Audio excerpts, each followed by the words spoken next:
teny tompo manaika hiala amin'ny fahazarana tsy afaka hibaiko an'andriamanitsika andriamanitra hoe eto lavitra amin'ny fahazarana ianao mihitsy manapa-kevitra ka raha tsy hoentiny ianao dia hijanona eo foana zany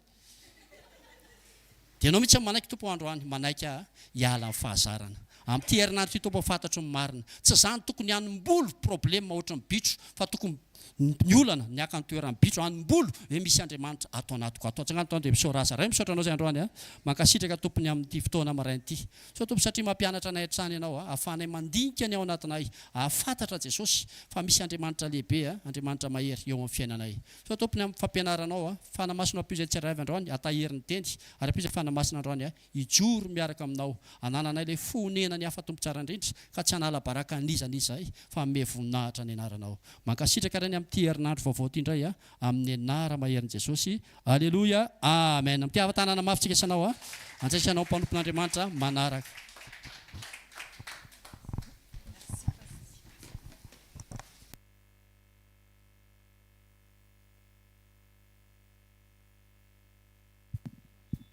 tahin' Jesosy daholo tompoko saotran' Jesosy sika dia ho an' Jesosy irery ihany voninahitra amin'izany hoe nentotsika mba lasa taty fa za koa mino hoe mbola misy ihany hoentin'i Jesosy eto misy taty be dia be ho hitantsika eto amin'ny anaran'i Jesosy amen dia mbola hiary hivavaka isika melohany andrenesantsika indray ny sitrapon'Andriamanitra raha eo ndretsahay manome voninahitra anao tena hoe ho anao rery ny voninahitra Andriamanitra ray fa mendrika loatra ianao mendrika ny haja mendrika ny dera mendrika n'izany voninahitra izany raha manantona anao hoe zay androany Andriamanitra atao mifanatrehanao dia matoky sy mino zay fa mahita anay ianao mijery ary mahita ny any anaty lalina ihany androandray Andriamanitra dia ianao no ilainay ianao ilay teny no ilainay androany mba ho tonga fiainana ty anatinay indray Jesosy ampio zahay Jesosy tena hoe afao zay ary tehirizy zay ny amin'ny fanafahanao satria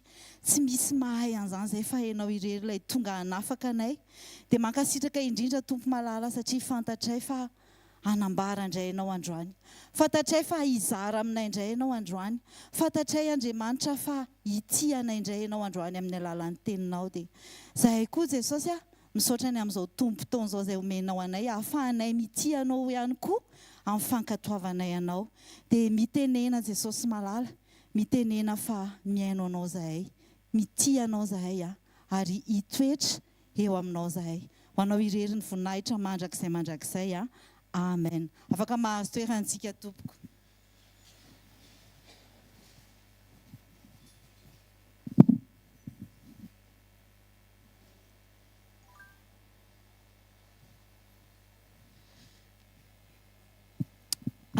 entin'i Jesosy indray tsika androany hianatra sekoly famahana olana androany misaotra an' Jesosy sika fa misy sekoly be dia be avelany izy mba hahatonga antsika tena hoe ho vonina ny amin'ny fiverenany zay ny antom-pisitsika amen dia misaotra an' Jesosy sika hoe mbola afaka miomana foana amin'ny fotoana rehetrarehetra dia andaontsika tena hoe anaiky arak'ilay tenin'ny pasteur Nono teo hoe le tononkira hoe eto lavitry ny fahazarana dia tsy tokony ho izay le izy fa itsika mihitsy ny tena tokony hoe tsy mety amiko ny mandeha amin'ny fahazarana tsy mety amiko ny miaraka amin'i Jesosy amin'ny fahazarana fa tena te ho vaovao foana dia tena afaka ao tsika rehefa izay ny mety amintsika dia androany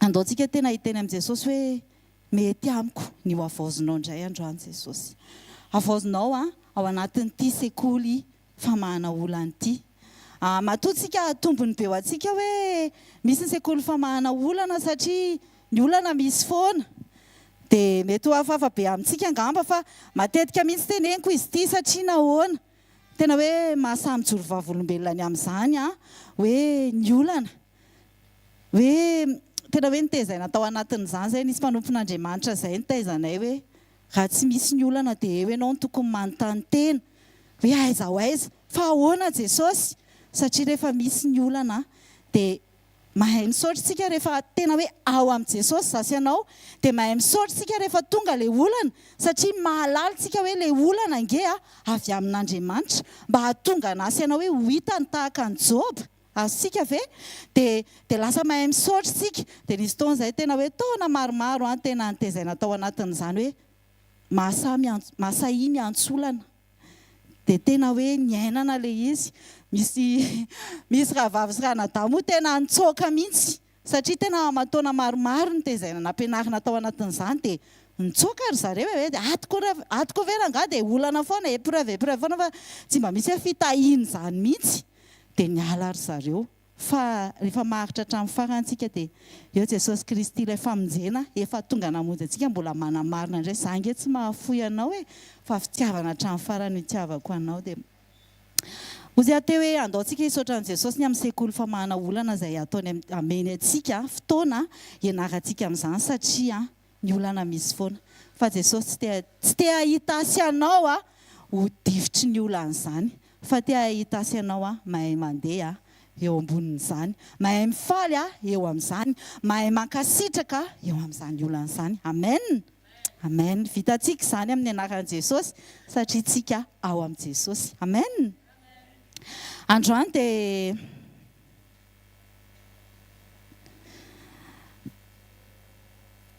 andinika kely situation ao amin'ny baibolitsika ampianaran'i Jesosy atsika ilay izy dia nanasitranan'i Jesosy ny jamba ilay jamba anankiray ao amin'ny bokin'ny Jaona toko 5 Jaona toko 5 dia ny andininy 9 sy ny 7 vakitsika amin'ny anaran'i Jesosy rehefa nilazana izy dia nandrora tamin'ny tany ka nanao feta tamin'ny rora dia naosy ny mason'ilay jamba ary izy taminy andeha sasaony masonao any amin'ny fary Siloam izay atao hoe raha adika ny rahana dia lasa izy ka nanasa dia niverina nahiratra dia raha hijery ny tantara anankiray ihany koa tsika ao amin'ny bokin'ny Jaona Jaona toko 1:20 tonga dia fantatritsika angamba tantaran'i Lazarosy nananganan'i Jesosy an'i Lazarosy Jaona toko 1:20 dia vakitsika ny andininy 9 Jaona toko 1:20 ny andininy 9 amin'ny anaran'i Jesosy koa nohon reny Jesosy fa hanarary Lazarosy dia mbola nitoetra indroa andro teo amin'izay nitoerany ihany izy rehefa afaka izany dia hoy izy tamin'ny mpianatra andeha isika ho anjody indray amen situation anankiroa Jesosy teto ny anankiray nanasitrana an'ilay jamba izy ny anankiray nandre izy hoe narary Lazarosy dia hanangana ny Lazarosy izy rehefa feo rehefa nanasitrana an'ilay jamba Jesosy dia nanao fety izy dia napetany teo amin'ny maso dia rehefa aveo ozy tamin'ilay jamba hoe mandehana ozy izy sasao ary izany hoe tsy teo amin'ilay rano Jesosy fa mandehana ozy izy ianao ary dia sasao any dia rehefa aveo izany niverena dia neny Lazarosy indray teto rehefa nandre Jesosy hoe narary Lazarosy dia mbola nitoetra ndroa andro Jesosy teo amin'izay nisy anazy teo amin'izay nandrenesany mbola nitoetra ndroa andro Jesosy zay vao nandeha 3e jour izany Jesosy vao nandeha namonjy an'ny Lazarosy dia ny zavatra raisika ao anatin'izay dia izao hoe manoloana tena hoe fahajambana ny lehilahy anankiray jamba dia izao mbola nanam-potoana Jesosy nanao feta dia nametaka niny teo amin'ny maso olana be nge jamba izany aparany tonton Entso ny tonton Entso iny tena zavatra hafa mihitsy alleloia fa izany jamba izany tena olana be izany hoe tsy mahita dia teto nefany mbola inona ny zavatra nataon'i Jesosy tsy tonga dia ny ampahiratra anazy hoe nefa fantatritsika vitan'i Jesosy izany tonga dia mahirata na mety hoe kasihany kely ohatr'izao fotsiny na mety tsy kasihany kory ary fa tsy izany nataon'i Jesosy teto fa mbola nanao fety izy ary azoko an-tsaina be mihitsy tsy nanao an'izao Jesosy azoko an-tsaina hoe tsy nanao an'izao Jesosy ka nanao an'ilay fety fa azoko be mihitsy hoe nahaka fotoana Jesosy nanao an'ilay fety dia napetany satria raha ohatra ka angakangala-bezina anao an'ilay ohatra dia voafetaka indray ilay maso tsy toetra ny Jesosy izany fa Jesosy malemy fanahy dia na io tanan'io ara tsy afaka ny anao tonga dia fa sura be asika tsy aina be mihitsy possible be zany hoe tena hoe miaraka tamin'ny fahalemem-panahy Jesosy nanao an'ilay feta dia fahalemem-panahy mbola nametahany an'ilay izy teo amin'ny masony dia rehefa avy eo teneny hoe mandehana ozy izy sasao. Lazarosy indray nareo hoe narary Jesosy tena sakaizany Jesosy Lazarosy tena meilleur ami bandy akama narary tsika zao raha mandre hoe marary ho ny anina dia tonga dia mezakazaka be andao andeha hamangy any aloha fa maninona ho fa naninona indraindray raha tsy voabango ny volo indraindray kiraro samihafa ny anaovana na tsy fantatro satria tonga dia hoe andao fa marary izy fa Jesosy mbola nitoetra ny roa andro zay izy vao nandeha eto Jesosy dia maneho hoe tsy ilay olana ara-nofo io ny mahaliana an' Jesosy amintsika.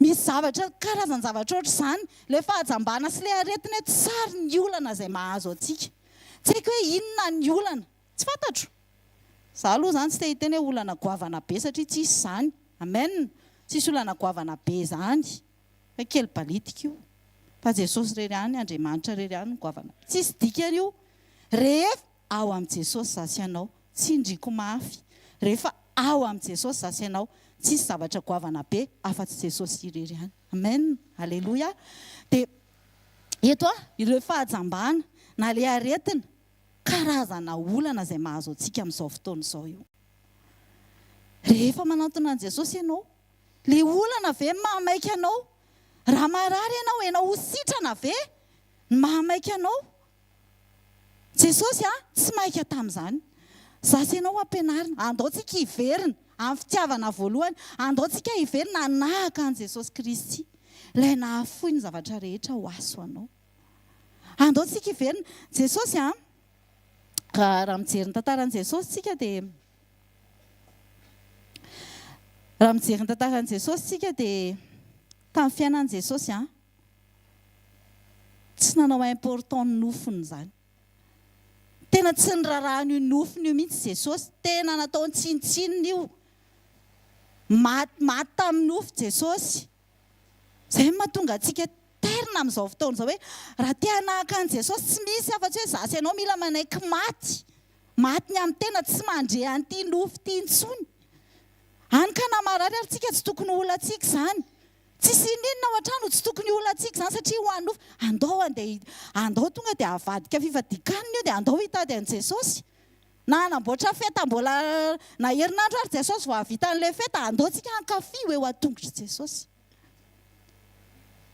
fa rajambontsika Jesosy manana fotoana sy manana lalana sy manana fomba anaovany anazy hampahiratra antsika ny any andrasan'i Jesosy amintsika dia tsika maharitra ao aminy ny any andrasan'i Jesosy amintsika dia tsika tsy monimonina fa tena hoe ity Jesosy hitoetra eto aminao ity Jesosy ampianarintsika an'izany tena fiombonana marina izany andao anatin'ny aretina mangilifiry io andao anatin'ireo karazana olana io tsy tanisa fa tena be dia be ilay izy na tsy hampanangan-tanana hoe inona fa tena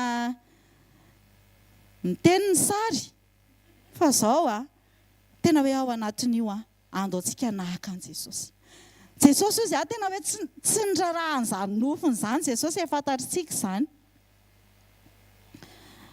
tsy nataony important mihitsy izany natao tsinitsinina izy dia nilavina tena hoe natao tsinitsinina izany zavatra tsy zakatsika izany tena nisy olona voaresaka taminahy mihitsy hoe tena natao tsinitsinina mihitsy ary taty ohatr'izao dia tena eo izany dia Jesosy natao tsinitsinina nefa Jesosy dia nilavina nefa Jesosy inona koa natao an' Jesosy na havadiky ny bandy akamo Jesosy mety mbola ho afy pasteur Jokrado amin'ny fotoana mety hizaran'izany zavatra izany fa na havadiky ny bandy akamo Jesosy fa tsy niraraha izy tsika ve raha havadiky ny bandy akamo na ny ravavy dia ahoana mbola manahoana tsika raha mandalo amin'izany inona koa mbola natao tamin'i Jesosy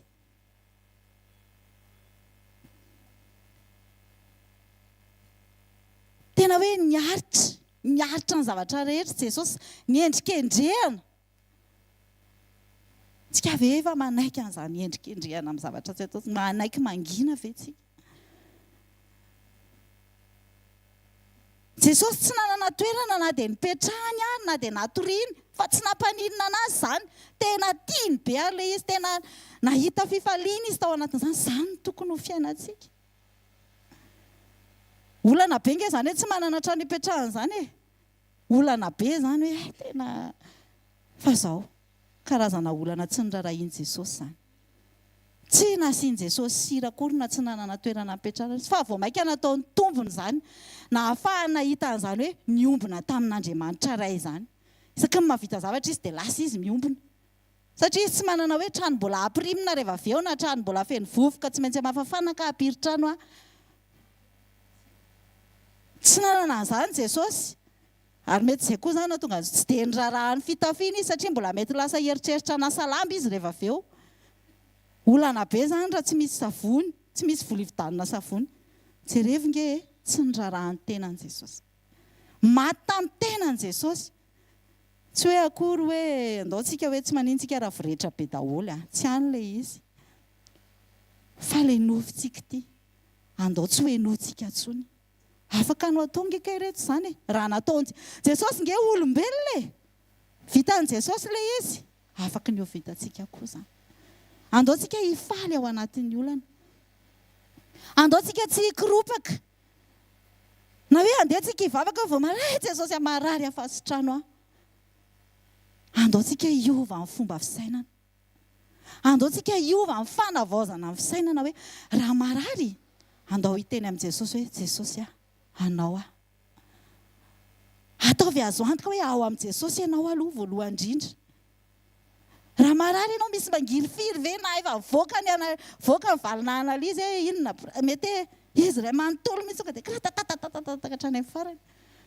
Andao aloha eo amin'ny Jesosy. Andao eo amin'ny Jesosy hoe Jesosy inty aho. Afaka ny hiteny amin'ny Jesosy hoe zasainao. Jesosy nge tao Getsemane nangilifiry e. Fa izao no nataony hoe indroa izy no niteny hoe esory ty. Raha eo, esory amiko ty kapoaka ty ozy izy. Nefa aoka ny sitraponao no atao fa tsy ny ahy. Indroa izy no niteny. Nanatitratitra Jesosy.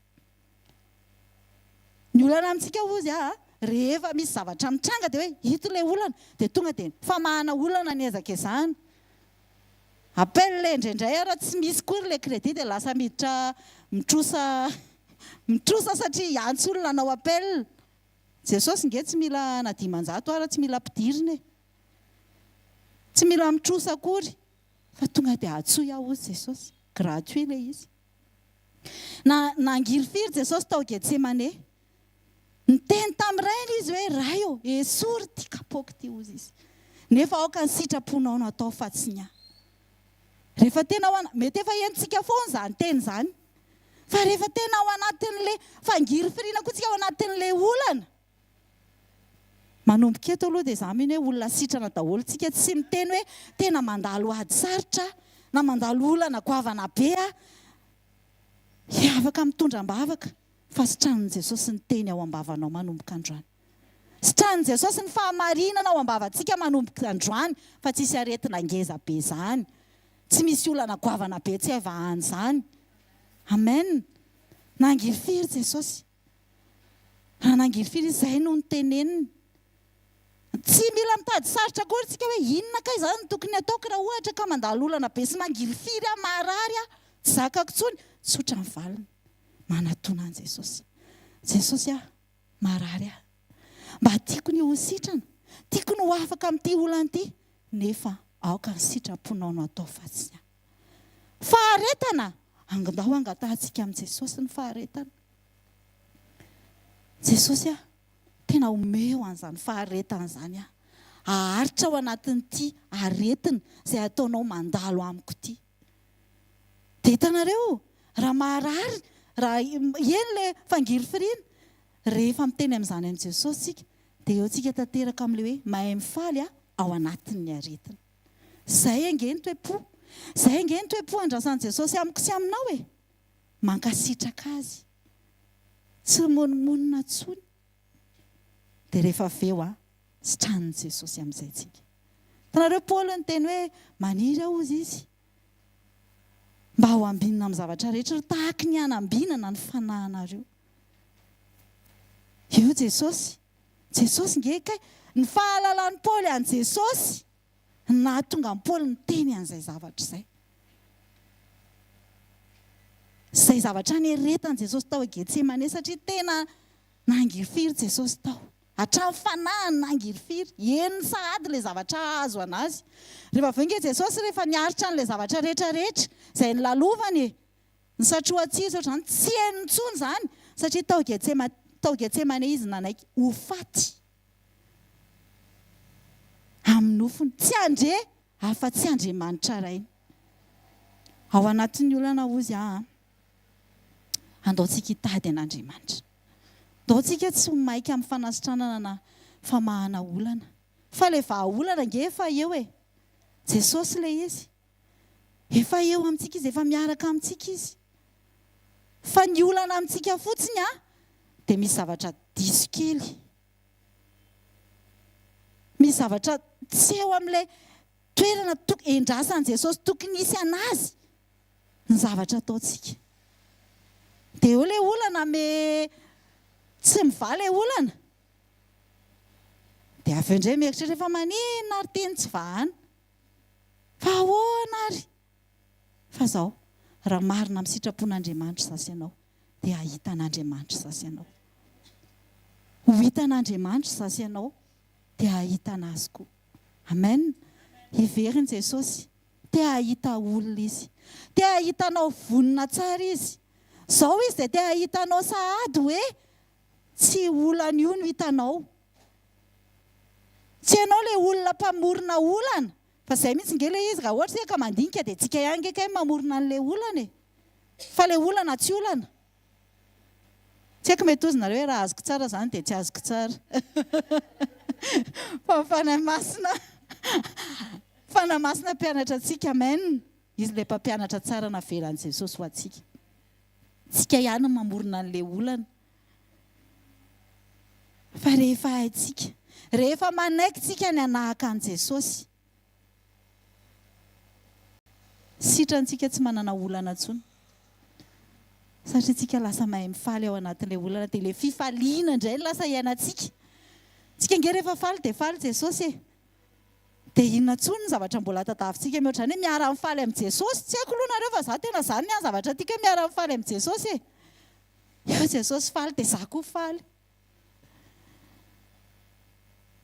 Amen. Mino aho hoe mahita antsika hoe sitrana. Amen. Raha mbola tsy tonga Jesosy dia mbola misy ny fotoana ianarantsika ao anatin'ny sekoly famahana olana. Fa manomboka eto dia za mino hoe sitrana ny zavatra tenenin'ny vavantsika. Tsy olana goavana be, tsy aretina be, fa mahita an'i Jesosy tsika ao anatin'izany. Mahita an'i Jesosy mamola vola feta. Dia jereva ilay jamba rehefa nirahan'i Jesosy hoe mandehana, dia avy eo izy nandeha izy, nankatoa izy. Tsy niteny tamin'ny tsy fantatro aloha fa tsy izy voasoratra hoe dia rehefa voapetaka ilay feta dia niteny tamin'i Jesosy dia ahoana re izany ny ahitako an'izany lalan'izany ery ananina ery. Tsy niteny an'izany izy fa nandeha izy. Dia rehefa avy eo izy sitrana. Tsy niteny izy dia ty maninona ny asianao tany ny masoko dia ahoana koa ny ampahiratra anahy amin'izany fa tao vao maika raha jambenao. Vao maika nasian'i Jesosy an'iny satria tsy tiany ahita ny olana indray. Indraindray tsika nge ataon'i Jesosy an'izany Tena hoe ataon'i Jesosy vao maika tena ataoko jamba mihitsy ianao. Tsy mahita afa-tsy izy ary izay sitrapon'i Jesosy. Tsy ahita afa-tsy Jesosy. Dia tena ataony jamba. Mandefa ny teniny izy mba tsy ahitantsika ny olana. Mandefa mpanompon'Andriamanitra izy. Mety tsy miantso akory ianao fa mety ela ianao mifanena amin'ny mpanompon'Andriamanitra. Mety tsy miteny akory ianao hoe marary ny loha, hoe marary an-doha be mihitsy fa mety misy mpanompon'Andriamanitra eny mifanena aminao dia tonga dia tena hoe afaka mivavaka ho anao ve za? Dia mandeha ilay vavaka ho an'ny aretina an-doha. Izany ilay feta ataon'i Jesosy. Halleluja. velona Jesosy, tena velona izy. Tena hoe andao antsika hisaotran' Jesosy ny amin'ny fitiavany antsika. Andao antsika hisaotran' Jesosy ny amin'ny fitiavany antsika ny amin'izany. Ataoko hoe révélation ngamba ny ameny antsika. Tena hoe révélation satria tena tiany zasainao hiaina an'izany fahamarinana izany. Tsy te hahita antsika ao anaty olan'izany intsony Jesosy. Tsy te hitatana antsika akory izy ao anatiny hoe tsy te hitatana antsika, afaka mitatana antsika izy fa te hahita fiainana vaovao amintsika izy hoe tsy tsika ilay miteny hoe andeha eny ambony rano manonja be dia tatanin' Jesosy, fa tena hoe miaina amin'ny fifalian' Jesosy. Miaina amin'ilay fiadanana namen'i Jesosy, navelan' Jesosy. Izany tena fifaliana izany.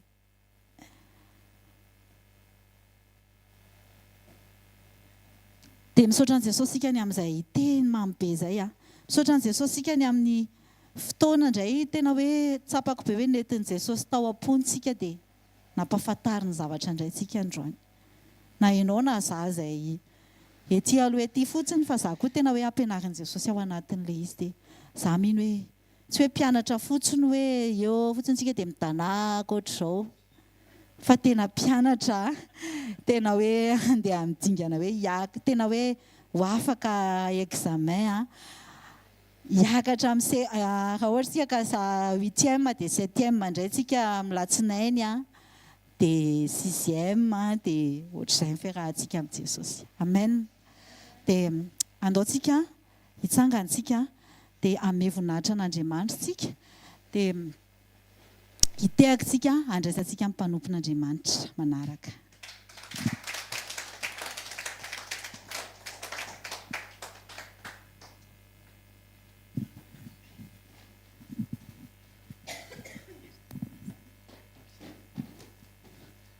Alleluia.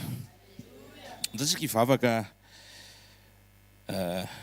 melohany andraisantsika ny hafatra manaraka, hisaotra an'Andriamanitra ny amin'ny teny rehetra izay voaraintsika androany. Hisaotra an'Andriamanitra foana amin'ny zavatra rehetra ataony eo amin'ny fiainantsika.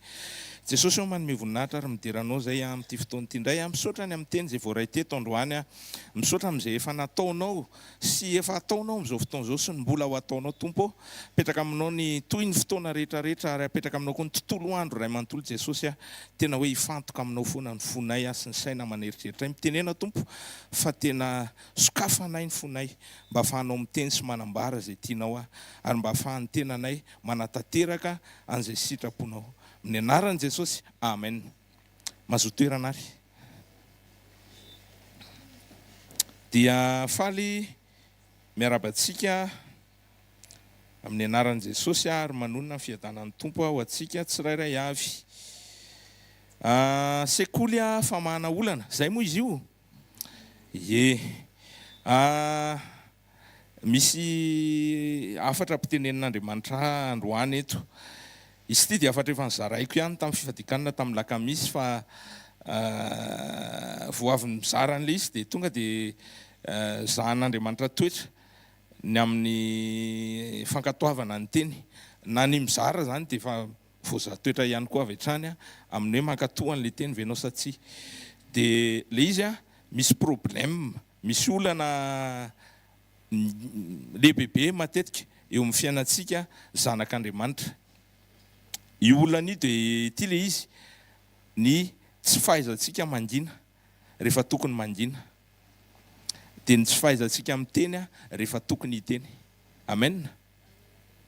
Izay zany problème ngeza. Mety ho izy ianao hoe izay zao mety ny andro hoe problème hafa mihitsy hoe eny efa tsy izay intsontsika problème misy olana kely ny fahafahana, misy olana kely ny ohatr'izany, ohatrany misy fanomezam-pahasoavana, ohatrany tsy mba hananako mihitsy na ohatr'izany.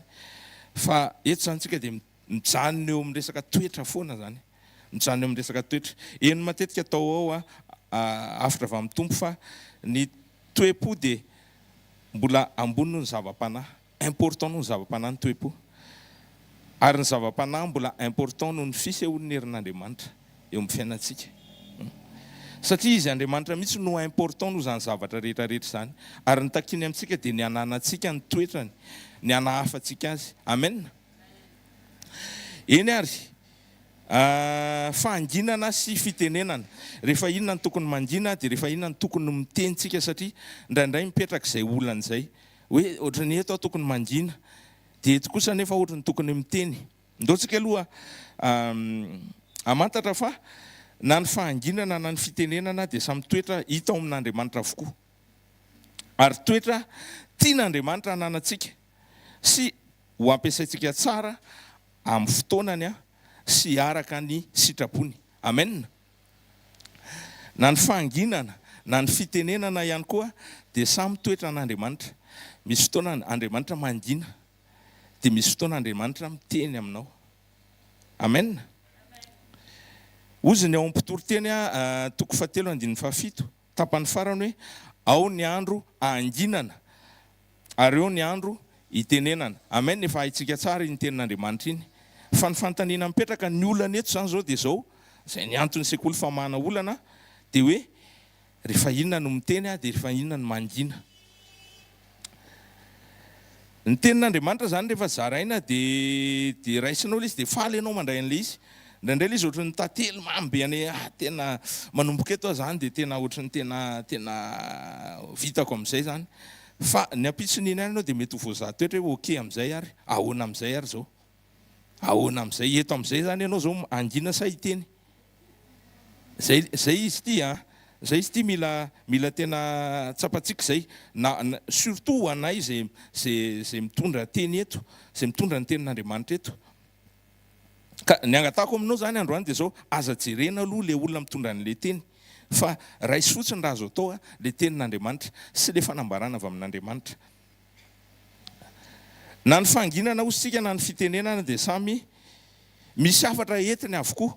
Raha mangina ianao dia efa misy hafatra ho entin'izay fanginanao zay.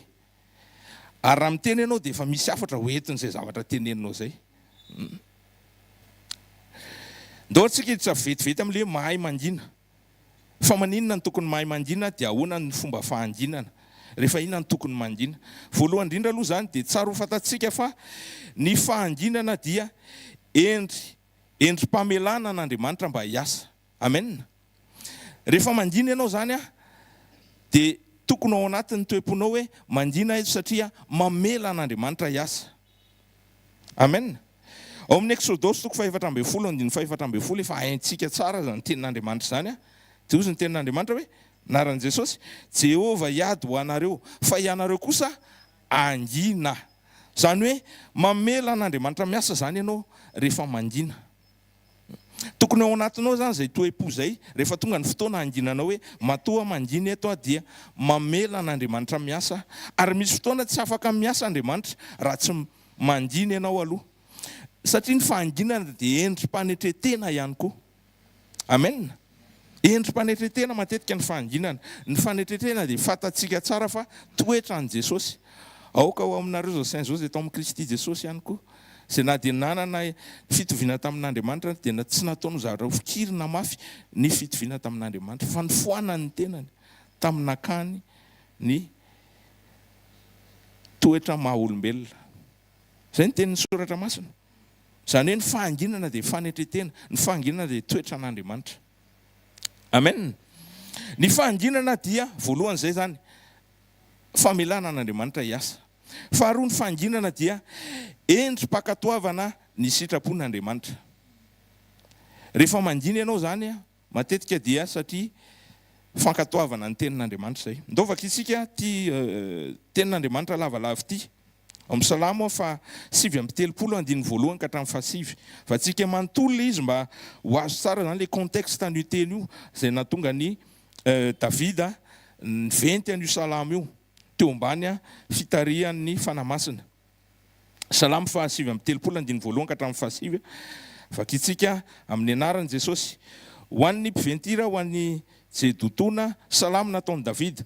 Hoy izao, hitandrina ny lalako ka tsy hanota amin'ny lelako, asiako fehimbava ny vavako, raha mbola eo anatrehako ny ratsy fanahy, nangina mihitsy na mihimbava ka tsy nilaza na dia tsara azy, na dia ny tsara azy, dia nietsika mafy mifanantena ny aretiko, nafana ny foko tato anatiko, raha nieritreritra dia nisy afo ny rehatra, ka niteny tamin'ny lelako Jehova ampahafantaro ny farako sy izay ohatry ny androko.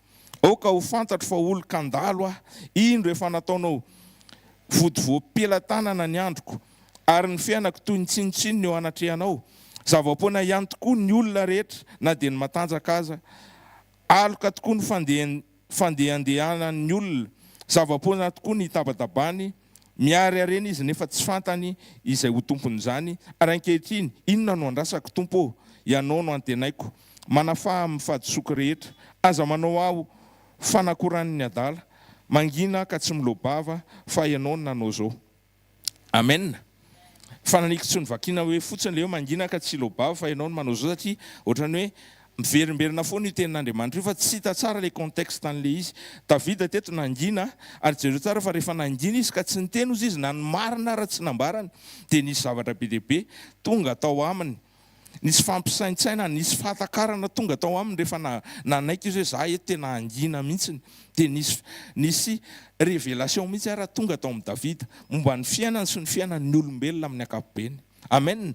Ny fahanginana zany dia andraisanao koa an'izany karazana fahamarinan'Andriamanitra miteny. Rehefa mangina ianao dia misy fotoana miteny aminao Andriamanitra, dia manambara, mitondra fanambarana eo amin'ny fiainanao. Ny fahanginana dia fankatoavana ihany koa an'Andriamanitra. Amen.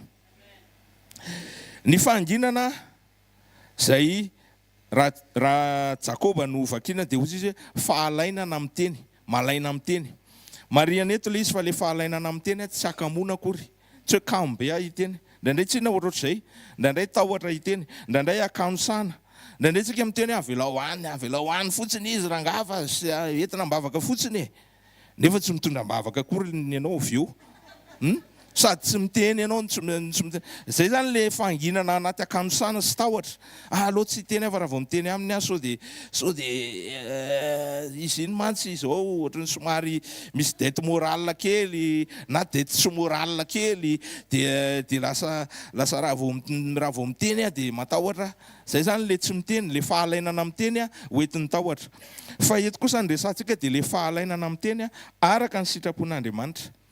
Ny fahalainana miteny na fahanginana araka ny sitrapon'Andriamanitra dia mahasoa, mampandroso ao amin'ny sitrapon'Andriamanitra ary mampitoetra tsara ny teny ambolena ato anatsika.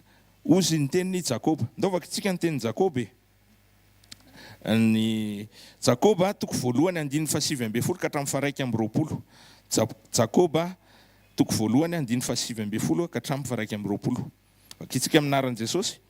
Fantatrareo zany ry rahalahy malalako, kanefa aoka ny olona rehetra halady iaino, ho malay miteny, ho malay kotezitra, fa ny fahatezeran'ny olona tsy ahefany izay marina eo mason'Andriamanitra. Koa rio ny fahalotona sy ny lolopo rehetra, ary ekeo amin'ny fahalemem-panahy ny teny ambolena izay mahavonjy ny fanahinareo. Amen. Ny teny ambolena dia miaraka amin'ny fahalainana miteny izy io indraindray, zany hoe raha ohatra ianao te hiteny dia tsy henonao le teny izay ambolen'Andriamanitra ny anatinao, kanefa ny teny ambolen'Andriamanitra ty anatsika dia mahavonjy ny fanahintsika. Tsy hoe mbola tsy voavonjy akory tsika, fa voatahiry ny fanahintsika. Satria izao ny famonjena izay ndraisika tao amin'i Jesosy tamin'ny fotoana ny fiovam-po, raha tsy mijoro tsatsika dia mety ho very, fa tsy ho amintsika zany anaran'i Jesosy. Ny fahanginan'Andriamanitra, Andriamanitra koa zany dia mangina. Misy fotoana izy mangina tsy miteny. Ny fahanginan'Andriamanitra dia miendrika fa ohatrany hoe tsy eo izy, ohatrany hoe maina ny tany, ohatrany hoe mijaly ny olony, satria ny tenin'Andriamanitra mantsy dia mitondra ny herin'Andriamanitra. Amen. Azadiny fa nandritra ny 400 taona tany Egypta ny zanak'Israely nangin'Andriamanitra. Nangin'Andriamanitra, tsy ny teny Andriamanitra nandritra ny 400 taona. Fa zao misy antony izy matotsy ny teny. Azadino ihany koa fa teo anelanela ny mpamolany Malakia sy ny fahateran'i Jesosy dia nisy 400 taona. Tsy nisy révélation, tsy nisy mpaminany ny teny, tsy nisy soratra masina nivoaka intsony. Nandritra ny 400 taona. Azonao ve? Fa maninona? Andriamanitra mamoaka etaeta any anatin'ny olona rehefa mangina izy. Rehefa tsy miteny izy dia mamoaka etaeta.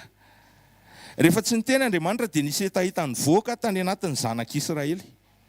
Hoe tena mijaly zay, tena mila famonjeny zay.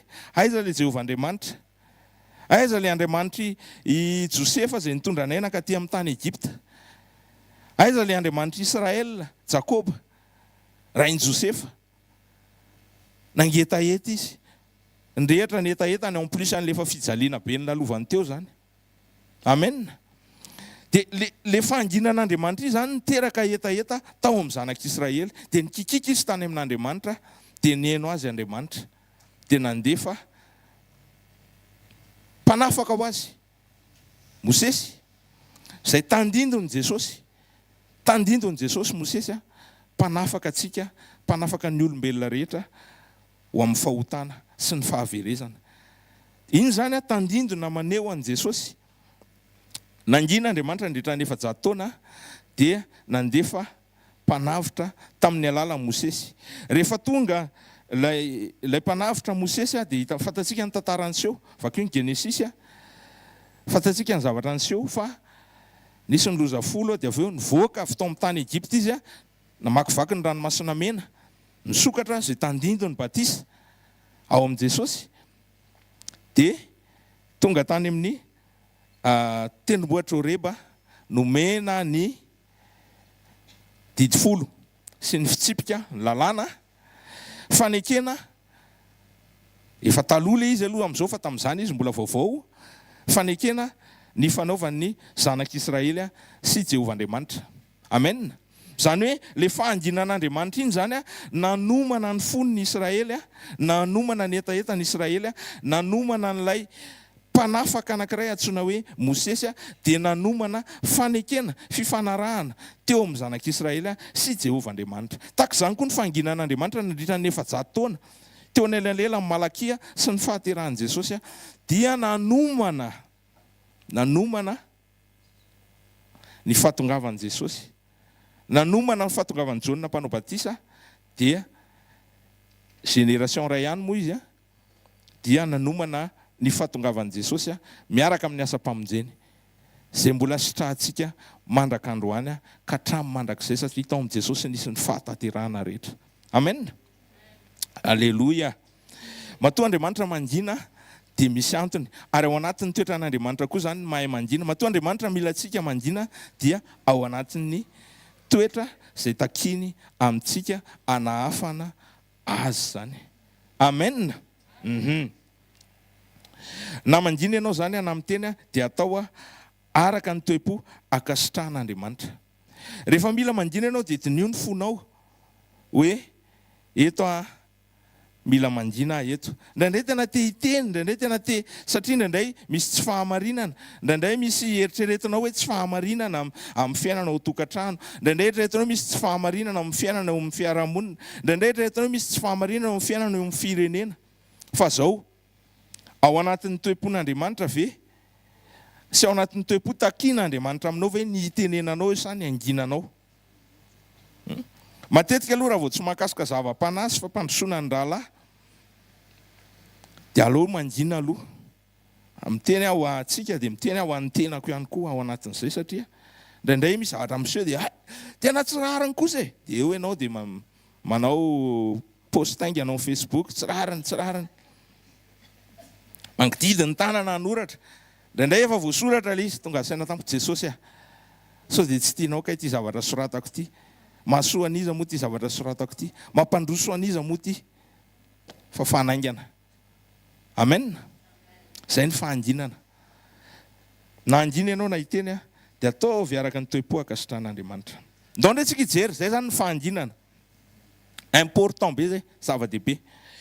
Ndao ndray tsika hijery vetivety ny fitenenana, satria mila miteny ndraindray. Za zao eto tsy maintsy miteny, na dia tsy te hiteny, na dia kamo hiteny, satria tonga teto dia hoe tokony hoe tonga fotsiny dia mba miaino e, fa dia lasa tsy maintsy miteny. Dia tsy maintsy apetraka aloha ny akamoana, apetraka aloha ny tahotra rehetra, sao dia ahoana fijeriny olona, ahoana zao. Zany koa mila elany zany e. Tsy izay fijerin'ny olona tsy inona, fa inona ny sitrapon'Andriamanitra, inona ny tian'Andriamanitra ataonao. Amen. Mahay miteny, mahay tsy mangina, araka ny sitrapon'Andriamanitra. eo zany tena saripady be ty anankiray ty. Dia andaontsika hamaky vetivety ny tantarany Jehova sy Abrahama. Genesis 7:7-7 ka hatramin'ny 7:7. Dia eo tapahantsika eo dia avy eo tohizantsika eo amin'ny 7:20 ka hatramin'ny 4:20. Amen. Genèse, Genesis 18, 17, 19 dia 23 ka hatramin'ny 26. Amen. Vakitsika amin'ny anaran'i Jesosy. Ary Jehova nanao hoe afeniko amin'ny Abrahama va izay ataoko, fa Abrahama ho tonga firenena lehibe sy mahery tokoa, ary aminy no hitahina ny firenena rehetra ambonin'ny tany. Fa efa nifidy azy mba handidiny ny zanany sy ny taranany mandiby azy hitandreman'ireo ny lalàn'i Jehova hanao izay marina sy mahitsy, mba hitondrany Jehova amin'ny Abrahama izay efa nolazainy taminy. Dia nanatony Abrahama ka nanao hoe aringanao miaraka amin'ny meloka va ny marina, angamba misy olo marina 50 ao an-tanàna, aringanao koa va, ka tsy amindranao fo ny tanàna noho ny 50 marina izay ao, sanatria anao raha anao toy izany ka hamono ny marina miaraka amin'ny meloka, ka ny marina atao tahaka ny meloka sanatria anao zany. Tsy tsara marina va ny mpitsara ny tany rehetra, ary hoy Jehova, raha mahita 50 marina ao tanàna Sodoma dia mindrako fo ny tanàna rehetra noho ireny. Amen. Teto zany dia mila vakina mihitsy le tantara manontolo. Jehova Andriamanitra, niakatra tany amin'ny Jehova Andriamanitra ny fahalotona rehetrarehetra natao ny olona atao amin'ny tanàna Sodoma sy Gomora. Vakio ny soratra masina dia hitanao tsara le tantara, mihina fa efa mahafantatra tsara ny tantara io daholo tsika rehetra. Dia inona zavatra niseho? Nandalo Jehova Andriamanitra dia nandalo tao amin'ny Abrahama sy Sara, dia rehefa handeha izy dia hoy izy hoe tena ho afeniko an'ny Abrahama ve ny zavatra ho ataoko. Amen. Dia eo zany le indraindray zany ianao misy zavatra mihitsy ny hitanao rehefa akaiky olona anankiray ianao, misy zavatra mahateritery ny fonao momba n'iny olona iny, tianao ambara aminy. Hitanao mihitsy hoe ohatra misy zavatra tiako tenenina amin'ity rahalana ty anabavy ity nefany mba rary ny vera tazomiko aly izy. Dia ohatran'izay ny toe-pon'Andriamanitra teto, ho afeniko an'ny Abrahama ve. Tellement zany efa nifakahazo apo, efa nifanakaiky apo Jehova Andriamanitra sy Abrahama. Ary vao avy niresaka izy teo, vao avy ny zavatra nirahany teo, dia niteny Jehova Andriamanitra hoe ho ravaiko Sodoma sy Gomora. Niteny Andriamanitra teo, satria zay zany tao am-pony hoe ho afeniko ko aminy kosa ve. Zay kosa ve efa zay mianaka dia mbola ho afeniko aminy ve ny zavatra ho ataoko. Amen. Dia namaly i Abrahama, sa namaly Abrahama, zany hoe sa niteny Abrahama. Rehefa niteny Abrahama dia navelan'i Jehova Andriamanitra niteny izy. Fa zao no tena enjana amin'ilay izy. Rehefa niteny Abrahama dia afaka niteny Jehova Andriamanitra hoe non, ok, ny hainaonao dia niteny ianao fa stop, mijanona eo ny resaka. Rehefa niteny Jehova Andriamanitra, azafady, rehefa niteny Abrahama dia tsy niady ho azy izy. Jereo tsara, tsy niady ho azy izy. Misy neveuany ao, misy any Lota ao, izay zanadralahany tena tiany, fa izy tsy niady ho an'ny Lota. Izy tsy niady ho an'ny tenany dia tsy niady ho an'ny Lota. Ary izy tsy faly tamin'ny faharinganany ny olona. Jereo tsara zany izay toetrany Abrahama izay. Tsika zao raha mahita tsy fahamarinana eny amin'ny lalana le antsika eny ohatra, sanatria mahita olona mangalatra ka tratra, dia tsy hanao an'izany intsony tsika manomboka eto. Fa nandray tsika alay-panahy hiteny hoe tsara ho azy, alao fahaizana kely mihitsy alao aloha tena alao vonoana any ohatra izany. Tsy toe-po ny zanak'Andriamanitra zany. Tsy toe-po ny olona akaiky an'Andriamanitra zany. Ary tsy toe-po ny Abrahama zany. Abrahama tsy niteny hoe efa henoko mihitsy ny ataon'ny zalahy reo. Fa tena tsy mampitsizy mihitsy tena ny zavatra ataony ao tsy fanonona imason'olona akory fa zao fotsiny ny Jehova Andriamanitra mba asoro kely eo fotsiny Lota sy le fianakaviany kely, fa izy io mantsy mba zanadralahako, mba mahafinarinaritra izy iny. Fa raha vao hoany mihitsy ireo, fa mba hisoro fotsiny le zanadralahako. Tsy niady ho azy i Abrahama, fa nijery izy dia oneny izy an'le olona hoe non, sao dia mba misy marina ao, dia horavahanao ve ny marina sy ny tsy marina. Dia nainao azy Jehova Andriamanitra dia nanaiky ny zavatra niteneny. Raha misy 50 marina ao dia tsy horavako ny tanàna ray manontolo. Indrisy moa fa mitoy le argumentation rehefa avy eo zany a dia tonga teo amin'ny hoe folo marina tsy nisy folo marina tao, tsy nisy afa-tsy lota. Raha tena jerentsika amin'ny tantara zany a amin'ny lota firy mianaka moa ry zareo tao, 7 mianaka angamba zareo tao a, ny tena marina tsy nisy afa-tsy lota no marina teo anatrehan'Andriamanitra, izy rery ihany ny tena marina teo anatrehana. Fa ny alezana amin'ny vavy ary vakio vakio amin'ny Genesis ohatra ny ahoana le zava-nisy. Amen. Dia mba nivonjen'Andriamanitra zany lota niaraka tamin'ny ankonany izay niaraka taminy teo, fa nisy taraiky ihany moa zany tao anatin'izany. Tantara hafa indray iny mbola afaka hitarintsika amin'ny manaraka mahakasika an'izao fiandrasana amin'ny fiavian'i Jesosy zao, satria misy parallèle entre ny zava-niseho tao amin'ny Sodoma sy Gomora sy ny fiandrasana an'i Jesosy amin'izao fotoana izao. Amen. Tenin'Andriamanitra rehetrarehetra na testamenta taloha manomboka any amin'ny Genesis toko voalohany andiny voalohany dia manondro an'i Jesosy daholo. Zany zany tokony ho hita ao anatin'ny famakiana ny tenin'Andriamanitra.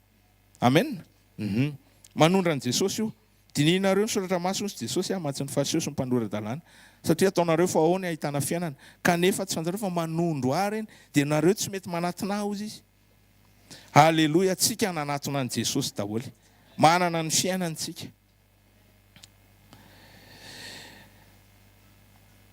Toetran'Andriamanitra zany ny tsy manafina ny ataony amin'ny olona kasitrahany. Azony ataony nangina tamin'ny Abrahama saingy nambarany no ataony, satria efa nifakazo am-po izy, mifakazara amin'ny tompo ianao, mifakazaho am-po amin'Andriamanitra. Aza manaraka n'Andriamanitra fotsiny satria hoe tena tsy maintsy efa voatery efa io ny eo, fa mifankazara am-po amin'Andriamanitra. Dia ampianarin'Andriamanitra ianao angina rehefa tokony angina, dia hiteny rehefa tokony hiteny, dia ambaran'Andriamanitra aminao zay tokony ho fantatrao, zay fantany fa tokony ho fantatrao. Halleloja.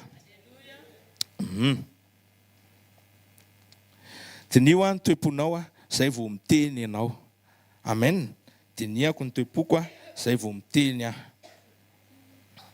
Matio toko 7:5 sy ka hatramin'ny 7:10 vakitsika vetivety amin'ny anaran'i Jesosy. Matthieu 18:15 hatramin'ny 17. Amin'ny anaran'i Jesosy. Ary raha manota aminao ny rahalanao dia mankanesa any aminy. Ka rehefa mitokany ianareo roalahy dia aseho azy ny fahadisoany. Raha miaino anao izy dia efa azonao ny rahalanao. Raha tsy miaino anao kosa izy dia ento miaraka aminao ny olona iray na roa mba ho voaorina mafy avokoa ny teny rehetra avy amin'ny teny vavolombelona 2 na 3. Ary raha tsy mety mihain'ireo izy dia ambarao amin'ny fiangonana, ary raha tsy mety mihaino ny fiangonana koa izy dia aoka ataonao tahaka ny jentilisa sy ny mpamory rehetra izy. Amen. Teny Jesosy zany. Tsy azontsika ialana fa raha manota ny rahalanao dia mankanesa eo any moramora miaraka amin'ny toe-po, tsy hoe tezitra. Za zany tena ianao kosa aloha androany mahazo amiko, ianao koa mila saziana kely mihitsy, mila petafako kely mihitsy aloha amin'ny teny marary sy ny teny rehetrarehetra.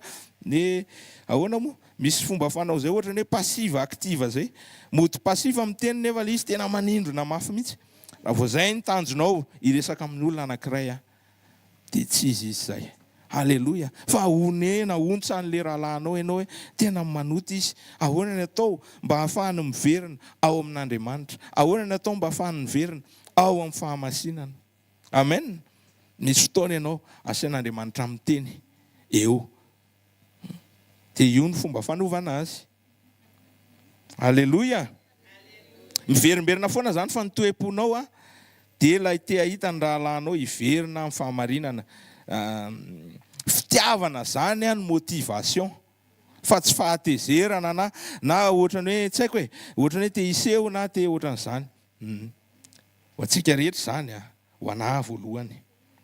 Ao amin'ny Jakoba toko 5 andiny 7:20 ka hatramin'ny 20 dia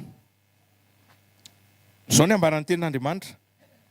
Ry rahalahiko, raha misy aminareo miala amin'ny fahamarinana ary misy anankiray mampibebaka azy, aoka ho fantany fa izay mampibebaka ny mpanota hiala amin'ny lalany fahadisoany dia hamonjy fanahy tsy ho faty sady anarona eloka be. Amen. Sarotra nefa manatanteraka zany teny zany indraindray, nefa tsy maintsy atao zany. Misy fotoana tsy maintsy miteny manontaniany tompo, aiza ho ay zany tsy maintsy miteny. Mety ve ny toe-poko raha iresaka avelanao ve raha iresaka amin'ity rahalahako ity izay hitako hoe tena ohatran'ny kisaka tany amin'le niala tamin'le fahamarinana izy. Avelanao ve aho? Amen. Oka ny toe-poko feno fitiavana. Raha ohatra ka iresaka aminy raha izaran'izao amin'ny rahalahako azy mety misy maromaro indraindray izarana zavatra anankiray. Indraindray ilay izy lasa tora-po. Za ohatra manao an'izany indraindray dia tena hoitsin'Andriamanitra ny lasa tora-po ohatra misy zavatra mavesatra mifonao dia tianao avoaka fotsiny ilay izy. Fa indraindray ilay tanjona tsy tena ohatra ny sao dia tena tsy tena fitiavana. Sao dia tsy tena fitiavana te ahita ny sitrapon'Andriamanitra ho tanteraka.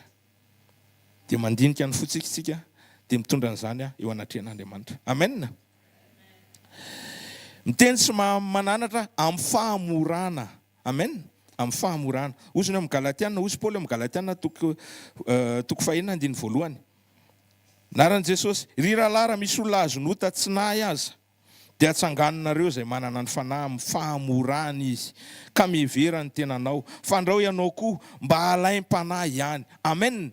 Rehefa miteny ianao zany dia fantaro hoe aza miakatra eo ambonina piedestal ny tsika eto moa ny mahatonga antsika miakatra eto dia satria mba ho hitany rehetra dia mba ho eny tsara zany. Fa ny fiakarana fijoroana eto akory tsy fametrahana hoe ambony noho iza. Zay ny afatry Paoly eto teo ambany tsindrimandry amin'ny fanamasina. Ianao koa mihevera ny tenanao rehefa miteny fanandrao dia ianao koa mba halaim-panahy sao dia ianao koa manao an'ilay zavatra hitenenanao an'ilay rahalahinao. Amen. Tenin'Andriamanitra zany. Sao dia ianao koa manao an'izany. Fa zao ozy Paoly, raha misy manao ota, misy rahalahinao manota, raha misy olona azonota ozy izy na dia tsy nara le ota dia zao atsangano izy. Ianao zay manana ny fanahy. Tsy tena mpanangan-tanana eto hoe iza daholo manana ny fanahy, aleo tsy manangan-tanana aloha. Fa tsika rehetra samy mieritreritra. Fa za mino fa manana ny fanahy daholo. Izay tonga eto sy izay manaraka. Satria izay mandray an'i Jesosy dia mandray ny fanahin'Andriamanitra. Amen. Amin'ny fahamorana, izany hoe hamoram-panahy ny tenenana aminy. Ny fonao zany mora rehefa miresaka aminy ianao. Alleloia. Resaka toe-po foana le izy. Toe-po foana le izy. Vakitsika ity tenin'Andriamanitra anankiray ity manamafy an'izany hoe ohatrany ahoana ny fomba tokony hitenenana. Le izy tsy na tenenana foana matetika hoe mangina aza miteny. Efa andresantsika teo iny. Fa rehefa tena tsy maintsy miteny amin'izay kosa dia ohatrany ahoana. Rehefa inona ny tokony hiteny dia ahoana le fomba tokony hitenenana. Timoty 2:7-20 ka hatramin'ny 4:20. Fa mandava ny fanontaniana adaladala tsy misy antony. Satria fantatrao fa mahatonga ady zany. Ary tsy mety raha miady ny mpanompo ny tompo. Fa ho malemy fanahy amin'ny olona rehetra, mahay mampianatra mahalefitra, mananatra ny mpanohitra amin'ny fahamoram-panahy. Fa angamba Andriamanitra ny mihazo fibebahana lalany tsara ny marina, ka ody ny sainy ho afaka mifandriky ny devoly izay nanao azy samy belona hanao ny sitrapony. Amen. Misy mpanohatra na ny mpanohatra ara zany dia raha tsy maintsy asian'Andriamanitra miteny ianao dia amin'ny fahalemem-panahy. Indraindray ny antsika miteny fahamarinana fa tsy tenentsika amin'ny fahalemem-panahy le izy. Tsy tenentsika amin'ny fahamoram-panahy izy. Marina le teneninao, tena tsy azo lavina ny tenin'Andriamanitra fa tena fahamarinana zany. Fa ny toe-ponao ny tenan'le izy tsy tao anaty fahamoram-panahy. Ny tanjonao tao anatin'le izy tsy tao anatina fitiavana. Fa ohatrany hoe te hanana adversera fotsiny, te hanamarina fotsiny. Misy ve zany? Misy zany eo amintsika indraindray. Ndao tsika tena mevana amin'ny fanamasina nitsy an'izany toe-po zany. Fa saripady ny miteny ilaina ny tsy miteny. Misy fotoana hitenenana, misy fotoana tsy maintsy anginana. Alleloia. Ndao farantsika amin'ity teny eo amin'ny obolana ity. Obolana toko 4:24 sy 5 anohy tsara ity tenin'Andriamanitra ity. Aza mamaly ny adala araka ny adalany, fandrao mba adala tahaka azy koa ianao. Valio ny adala araka ny adalany, fandrao dia manao azy ho endry izy. Amen. Ahoana zany ny olona rehefa mamaky an'io dia ahoana koa zany contradictoire zany ity soratra masina ity. Misy mitombony zany. Eto izy miteny zao dia eto ny tian'Andriamanitra tenena dia zao. Rehefa mila miteny ianao dia mitenena. Fa misy fotoana ianao mila mangina dia mangina. Ahoana ny ahafantaranao an'izany? Fanamasina. Fitodiana amin'Andriamanitra.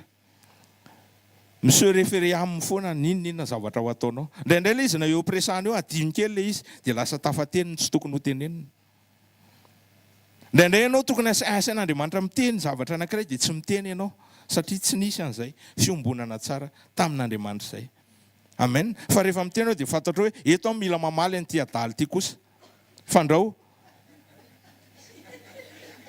dia manao azo endry kosa izy aloha eto fa aloha tsy maintsy mamaly. Fa amin'ilay prinsipa rehetrarehetra teo, fahamoram-panahy, fahatsoram-po, amin'ny fahamorana, amin'ny toe-po akasitrahan'Andriamanitra. Misy fotoana kosa ianao miteny eto kosa angina fa sao dia lasa adala mitovy azy ihany. Ny tenin'Andriamanitra izany fa tsy hoe tsika no mamorona. Amen. Alleluia. Ndao tsika hitsangana hitodika amin'ny tompo manoloana an'izany teny izay zarainy amintsika izany amin'ity marain'ity. Ray masina tsara indrindra amin'ny anaran'i Jesosy mankasitraka any amin'ny teninao, misaotra tompo malala fa miteny aminay ianao androany, misaotra tompo fa mampianatra anay ianao angina amin'ny fotoana tokony anginana ary hiteny kosa amin'ny fotoana tokony hiteny. Jesosy tena ampianary izay, ahafantatra ny fotoana rehetrarehetra hoe eto izay tokony mangina ary ampianary izay ahafantatra ny fotoana rehetrarehetra hoe eto izay tokony hiteny. Ampianary izay Jesosy tena hoe rehefa miteny koa dia tena hoe miteny araka ny sitraponao, anana ny toe-ponao. Tena hoe menay anao sehatra fanamasina anitsiny any anatinay, anamboatra ny any anatinay amin'ny andro fiainanay ho avy. Amin'ny anaran'i Jesosy. Amen. Alleluia. Iroso mifanatitra isika vetivety efa mihoatra kely ny fotoana dia sady alefa ihany ny filazanjara vetivety ny sekoly dia mitohy foana eto amin'ny deuxième étage ny super U eto Analakely rehefa alatsinainy sekoly famana olana, rehefa talata sekoly fanasitranana, rehefa amin'ny larobia izao dia isy ny sekoly fitahim-panahy sy fanambiana toetra. Amen. Ny alakamisy dia misy ny fifadikanana ho an'ny rehetra io fa izay afaka kosa miara-mitokana atsy amin'ny Shalom Tanimena dia asaina ampitiavana. Misy mpanompon'Andriamanitra ao miaraka amintsika ao fazadiny fa mpanompon'Andriamanitra daholo tsika. Rehefa atsoiny Jesosy dia mpanompon'Andriamanitra daholo, olom-bo osotra daholo. Amen. Ny zoma dia misy ny zoma fanotronana etsy amin'ny trampokon'olona Analakely manomboka amin'ny 4 tsika ao. Ny asabotsy kosa dia manomboka amin'ny 7 sasany eo tsika eny amin'ny bypass amin'ny asabotsy fiombonana communion mandray fanasan'ny tompontsika rehefa tonga eny amin'ny fotoana ny asabotsy. Alleluia. Ny tsara homariana eto dia ny makasika ny retraite spirituelle na ny fionambehan'ny karakarain'ny HVKL manerana amin'ny Madagasikara ka hatramin'ny maneran-tany ihany koa raha misy no avy dia tena saina ampitiavana sy ampifaliana be mihitsy dia efa misy ny fisy fisoratana anarana ho an'ny rehetrarehetra eto Antananarivo dia ho an'izay fiangonana sy mpino ivelana Antananarivo dia angatanareo mba anatona ny pasteur samihafa eny amin'ny fiangonana voninahitry ny famoronana eny sy eny amin'ny toby HVKL eny misy mpitandrina eny, misy mpanompon'Andriamanitra eny dia afaka manatona eny nareo misoratra anarana ho an'izay ivelana Antananarivo. Ho an'ny eto Antananarivo kosa dia mandritra an'ireo fotoana iarahantsika ireo mandritra ny herinandro dia efa misy fiche d'inscription vonona ho antsika izay isoratra anarana ampirisihana satria tena fotoam-pananganana hoentin'i Jesosy ho antsika io Jesosy no miorganize io fotoana io izy ny nazahoana ny ataoko hoe ny validation mahakasika ny fotoana io dia isorana azy arapetraka aminy. Aoka tsika hitondram-bavaka izany fotoan-dehibe izany, hitondram-bavaka ny mpanomana rehetrarehetra izay manatanteraka ny asa-panetretena dia hitondram-bavaka tsika rehetra koa izay anatrika an'izany fionambe retraite spirituelle izany amin'ny 23, 24, 25 mai ho avy izao semaine de Pentecôte io eto Antananarivo ilay izy no tanterahana. Andao ary tsika hitsangana hamarana an'izao fotoana izao. Metraka an'ity tontolo andro ity ampelantanan'ny tompo sy ny herinandro ray manontolo sy ny fiainantsika mandra-piaviny eny amin'ny lanitra. Amen.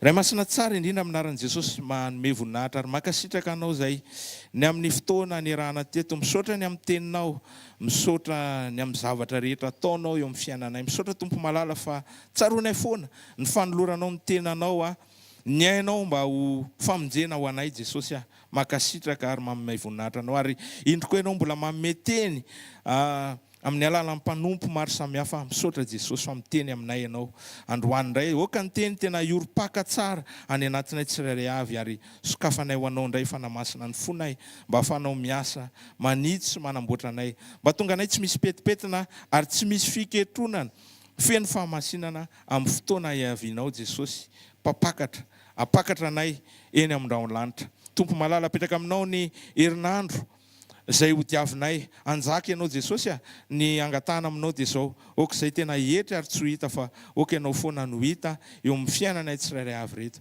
Jesosy misy ny mety olana zay mianjady eo amin'ny fiainanay Tompo malala androany tsy mandidy anao fa ianao ny hanafaka anay tsirairay avy, ianao ny hitondra fahagagana satria fantatro fa tsy mitsahatra akory ny andro ny fahagagana fa mbola eo foana ary mbola mihoatra noho ny teo aloha ra Jesosy matoky anao zay ary miandrandra anao zahay Jesosy anao ny voninahitra mandrakizay misaotra Tompo malala ny amin'ny rehetra koa zay afaka nanao fanatitra kely tamin'ity marain'ity Jesosy misaotra ny amin'izay tsy afaka nanao an'izany fa zao Jesosy ny fonay ray manontolo ny mombanay ray manontolo ny tena hoe afonay ho anao Tompo malala manomboka amin'ity fotoana ity amin'ny anara maherin'i Jesosy amen.